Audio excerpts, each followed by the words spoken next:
Hello there, thanks for coming by PosterCentral.com's video blog today. I'm Pete Howard, and boy, today I've got a controversial poster to show you. It's not too often I have a concert poster to show you that's controversial, but my goodness, this is Led Zeppelin touring off their fourth album, although Houses of the Holy was to come out soon, in the United Kingdom. So this concert, this represents, was from January of 1973 in Southampton, England, way down on the southern coast of England. And one look at the poster and you know exactly why it's controversial. Take a look at this. Two German war officers and a scantily clad woman carry the theme of the poster. So that's bound obviously to raise some eyebrows, and boy did it ever. Now by most accounts it was not the band that objected to this poster, but their manager, Peter Grant, who reportedly was pretty disgusted by the Nazi overtones of the poster, and he obviously they did not know about it ahead of time. They didn't see it till they showed up for the gig, I believe, and he ran around tearing him down and stuffing him in trash cans and everything. So, you know, that's one of the reasons it's a scarce collector's item today. Now the poster measures about 20 by 30 inches, and this one has been restored professionally and linen backed, which is why you see the white border around it. You know, it's a tough poster to find anyway, just like a 1 gig poster would be from '73, so long ago. But, you know, it's usually damaged, partly because of Grant, you know, running around tearing them down and stuffing them in trash cans, and fans and students perhaps retrieving them at the university. But a lot of them, when you find it, often they are in tough condition and do need restoration. Now, artwork-wise, besides the controversial photo, you do have this interesting sort of split fountain effect, which I usually see on cardboard posters from the West Coast with Tillman and so forth. But you've got the red up there at the top, and then much gold, and then down at the very bottom blue, with gold, of course, being the dominant color. Now, the odd thing, or another unusual thing about this poster, is the wording is as localized and brief as almost any concert poster I've ever seen. It's just really limited in what they tell you, and that does tend to support the theory that this poster was only posted around Southampton University and not in outlying areas. So, you know, boy, if you, in fact, I'll come in and show you what the wording says. It's all right down there at the bottom. There's nothing at the top. And look at that. If you did not know, you wouldn't have a clue as to where this show was. There's certainly no mention of Southampton on here. It does, you know, the only reference to where the band climbed on stage were the words "Old Refectory." And, you know, refectory is a dining hall in a classic institution or something. So, you know, it's that really supports, again, the fact it was just posted around the university.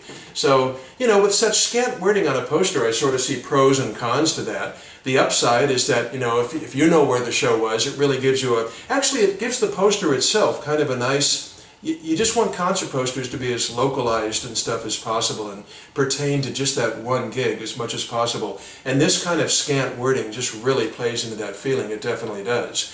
But I guess on the other side, the downside is that nobody else would know where the show was. I mean, if you put this poster on your wall today, even Led Zeppelin fans could walk in and take a look at it and say, yeah, I think I've seen the image, but where was the show and what country? Could have been in Germany, right, with this image. But let's take a look. So, you know, that's a matter of personal taste as a collector, whether you like limited words or all that detailed information that's in a lot of venue areas. So you do have Monday, January 22, period, Old Refectory, 8 p.m., period. I can even come in closer. See how limited that is? It's almost cryptic. It's so limited.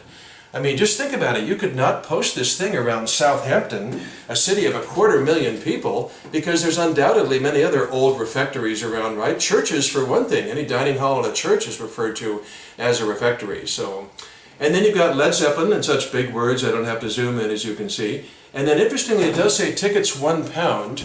And they were £1 for the entire tour, except for one date. This was Zeppelin's biggest UK tour to date, and their manager Peter Grant really wanted all tickets to be the same price, so the £1 is almost all the dates on this. And then it says, on sale December 4. Well, that's interesting. That means right there it's a 1972 concert poster. It's just for a 73 date. So, you know, if the poster could have been printed, I guess November is probably the most likely possibility, because this was, by the way, a late addition to the tour's itinerary. When the tour was first announced, summer or fall of '72, there was no Southampton date, and then it was added in. But the fact that, December 2 is sort of advertised as a forward date probably means there was at least a couple of months' notice. So, December 4 again, that's, almost 2 months before the gig, if you think about it, which came toward the end of January. Now, Jimmy Page had the show recorded, by the way, and I've heard tell that it's the only show recorded on this Zeppelin UK tour, and by all accounts it was really a strong show, just a great one. So fans, of course, have been clamoring for a live album to be released ever since, and the wait continues. It has not come out yet, but Page is, at the time of this recording, in 2015, still very active in going through the band's catalog and releasing fun things. This was the last of the Led Zeppelin's small venue tours, though, just 2,500 people for this show. And, if you look at pictures of this gig from the Southampton show in early '73, it's just amazing to see what, they're on a carpeted stage and there's a brick wall right next to the stage, so it's not like fans, fan out for hundreds of feet in either direction. It almost looks like, almost a cavern club or something, but 2,500, so it was medium size, but boy, for Zeppelin after 4 albums, that's a killer size to have seen the band. Okay, let's address the elephant in the room, the controversial weird picture in the middle. It's, there's no swastikas, that's the important thing to point out, but still, Manager Grant felt the Nazi Association enough that he got pretty peeved at it.